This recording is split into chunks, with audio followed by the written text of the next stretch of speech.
السلام علیکم ورحمۃ اللہ وبرکاتہ۔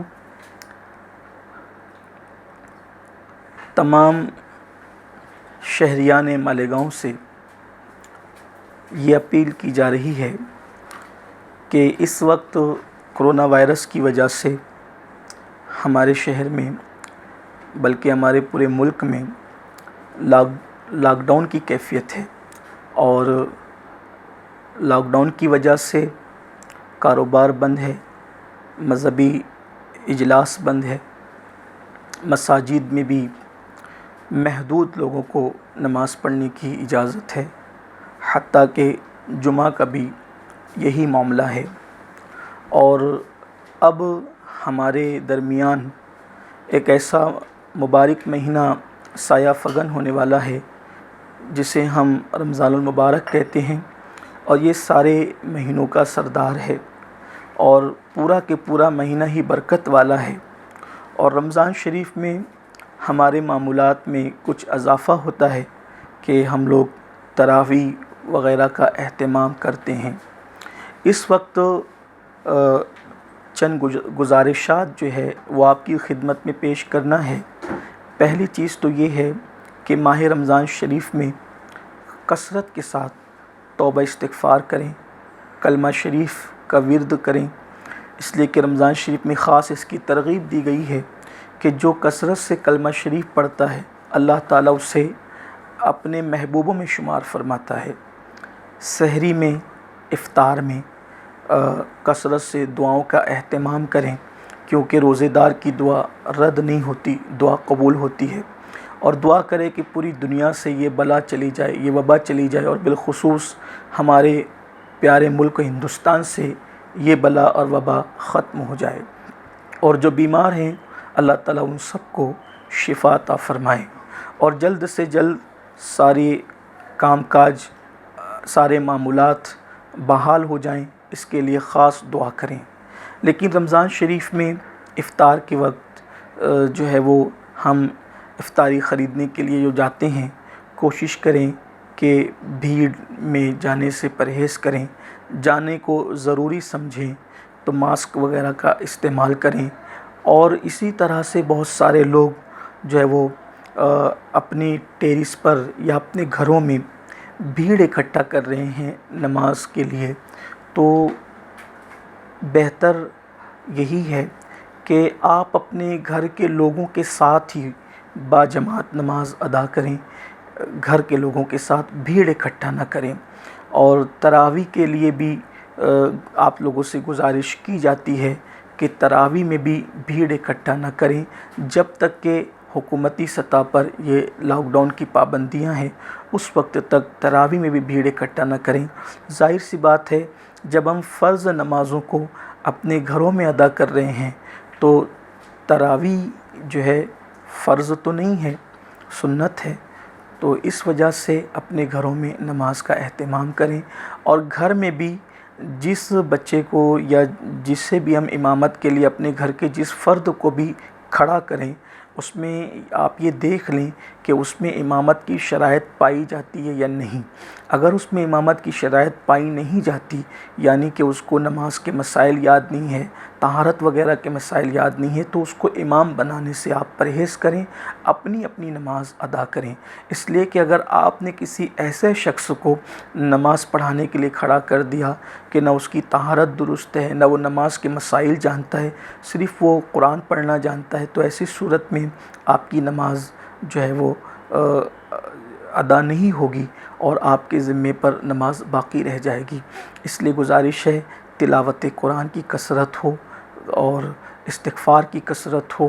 بھیڑ سے پرہیز کریں، اور مسجد کے ذمہ داروں کو آپ مجبور نہ کریں کہ وہ مسجد میں آپ کو لے لیں، اس لیے کہ اگر ایک کو لے لیا جائے تو دوسرا، دوسرے کو لے جائے تو تیسرا، اس سے بہت سارے مسائل پیدا ہو سکتے ہیں، اس لیے ان چیزوں کا خیال فرمائیں۔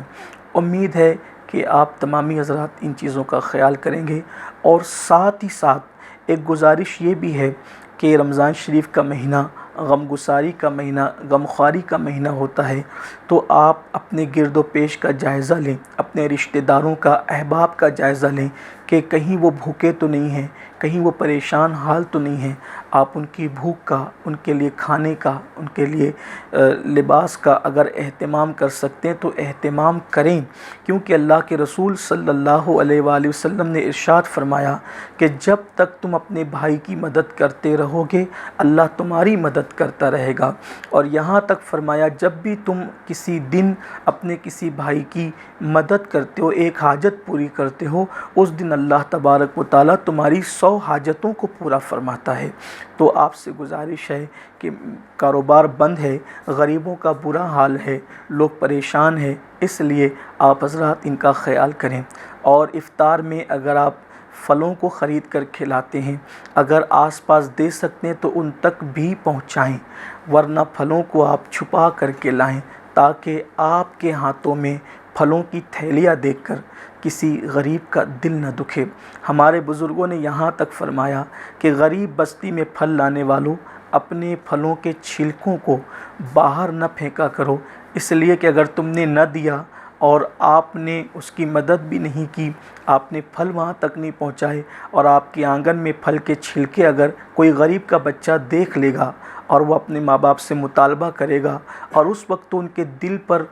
کوئی ایسا صدمہ پہنچا تو ہو سکتا ہے قیامت کے دن آپ سے اس سلسلے میں پوچھ ہو سکتی ہے۔ اگر آپ 4 پھل لائیں تو 2 پھل پڑوس میں آس پاس ضرور تقسیم کریں تاکہ تھوڑا تھوڑا سب کھا سکیں، اور آپ کھانا بنائیں تو اس میں تھوڑا سا پانی زیادہ ملا دیں، تھوڑا سا کھانا زیادہ بنا لیں تاکہ آپ جو ہے وہ اپنے پڑوس میں بھجوا سکیں، اپنے رشتہ داروں کی مدد کر سکیں۔ بلکہ میری گزارش تو یہ ہے، اگر ہم یہ کرتے ہیں لاک ڈاؤن کے ان حالات میں، شہریان مالیگاؤں سے میری خصوصی گزارش ہے، اگر ہم یہ کرتے ہیں کہ روزانہ اگر اللہ نے ہمیں نوازا ہے، روزانہ اگر ہم 2 لوگوں کی افطاری بڑھا کر لائیں، 2 لوگوں کا کھانا ہم بڑھا کر پکائیں اور 2 لوگوں کو ہم اپنے ذمے پر لے لیں، تو میں سمجھتا ہوں کہ ہم بہت سارے لوگوں کی مدد کر سکتے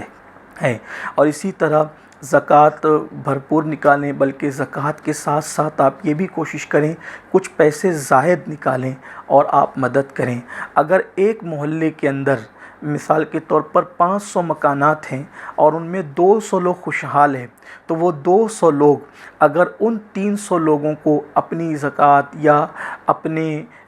زائد پیسے سے اگر ان کی مدد کر دیتے ہیں تو محلے والے ہی محلے والوں کا بوجھ اٹھا سکتے ہیں، اور اس سے انشاءاللہ تبارک و تعالی ہمارے محلے کے لوگوں کو کسی کے پاس جا کر مانگنے کی ضرورت پیش نہیں آئے گی۔ اسی طرح سے جو لوگ کارخانے دار ہیں یا سائزنگ کے مالک ہیں، ان سے میری گزارش ہے کہ اس موقع پر آپ کے یہاں جو لوگ کام کرتے ہیں، جو مزدور ہیں، آپ ان کا خیال کریں، ان کی مدد کریں، ہو سکے تو ان تک آپ پیسہ پہنچائیں، کیونکہ بہت سارے لوگ ایسے بھی ہیں کہ جو لوگ مانگنا پسند نہیں کرتے، غیرت میں مرتے ہیں۔ ایک گزارش یہ بھی ہے کہ عام طور پہ ریلیف تقسیم کرنے والے جب ریلیف تقسیم کرتے ہیں تو کچی بستیوں کی طرف، سلم ایریوں کی طرف سب کی توجہ رہتی ہے۔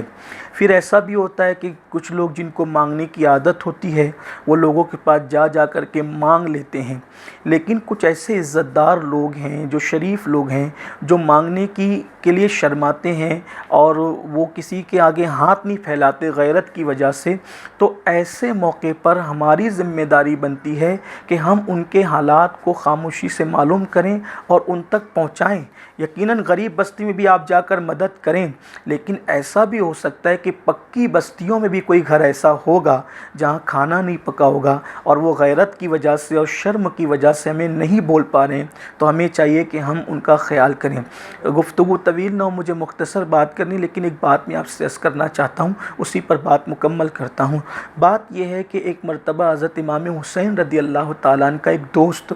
آپ کے دروازے پر آیا اور اس نے کہا کہ حضرت میں مقروض ہوں اور پریشان حال ہوں، میرے بچے بھوکے ہیں، آپ میری مدد فرمائیں۔ تو امام علی مقام نے اس وقت 10,000 درہم اپنے اس دوست کو دے دیے، اور دینے کے بعد جب وہ لے کر چلا گیا تو آپ زار و قطار رونے لگے، بہت روئے امام علی مقام۔ جب امام حسین رضی اللہ تعالیٰ کی آنکھوں میں آنسو اور آپ کو روتے ہوئے دیکھا تو گھر والوں نے پوچھا، امام آپ نے اپنے دوستوں کی مدد کی 10,000 درہم سے، پھر بھی آپ رو رہے ہیں، رونے کی وجہ کیا ہے؟ تو امام علی مقام نے فرمایا، یہ میرا دوست ہے اور میں اس لیے رو رہا ہوں کہ اس کو ضرورت پڑی تو اس کو مانگنا پڑا۔ حالانکہ دوست ہونے کی حیثیت سے میری ذمہ داری یہ بنتی تھی کہ میں اس کے حالات سے باخبر رہتا اور اس کو مانگنے سے پہلے اس کی مدد کرتا۔ اس کو مانگنے کی ضرورت کیوں پیش آئی؟ قیامت کے دن میں اللہ کی بارگاہ میں کیا جواب دوں گا؟ یہ ہمارے بزرگوں کی سوچ تھی، فکر تھی کہ مانگنے سے پہلے میں اس کے حالات سے باخبر کیوں نہ ہوا کہ اس کو مانگنے کی ضرورت پیش آئی۔ اسی طرح آپ یہ انتظار مت کیجئے کہ آپ کے رشتہ دار آپ کے پاس آ کر مانگیں گے، آپ کے پاس پڑوس آپ کے پاس آ کے مانگیں گے۔ مانگنے کا انتظار مت کیجیے، آپ خود خاموشی سے پتہ لگائیے اور ہو سکے تو ان کی عزت نفس کا خیال کرتے ہوئے ان تک یہ پہنچانے کی کوشش کیجیے۔ اس کی وجہ یہ ہے کہ جو چیز چھپا کر دی جاتی ہے اس کا درجہ تشہیر کر کے دینے کے برابر نہیں ہوتا، اس لیے کہ تشہیر کر کے دینا اور بات ہے اور چھپا کر دینا اور بات ہے، اور جو نیکی چھپا کر کی جاتی ہے اس کے درجات کچھ اور ہی ہوا کرتے ہیں۔ اس لیے میری گزارش ہے ان چیزوں کا بھی خیال کیا جائے، اور ماہ رمضان شریف میں گیم کھیلنا اور اسی طرح سے شور شرابہ کرنا، ہو لپاڑ کرنا یہ اپنا کام نہیں ہے۔ اپنے پورے وقت کو عبادت میں گزاریں۔ اللہ تعالی ہم سب کو توفیق عطا فرمائیں۔ امید ہے کہ شہریان مالیگاؤں، گنبد و مینار کے میرے شہر عزیز کے لوگ ہماری باتوں پر توجہ کرتے ہیں، اور وہ ان باتوں پر بھی توجہ فرمائیں گے اور ان باتوں پر عمل کرنے کی کوشش کریں گے۔ السلام علیکم ورحمۃ اللہ وبرکاتہ۔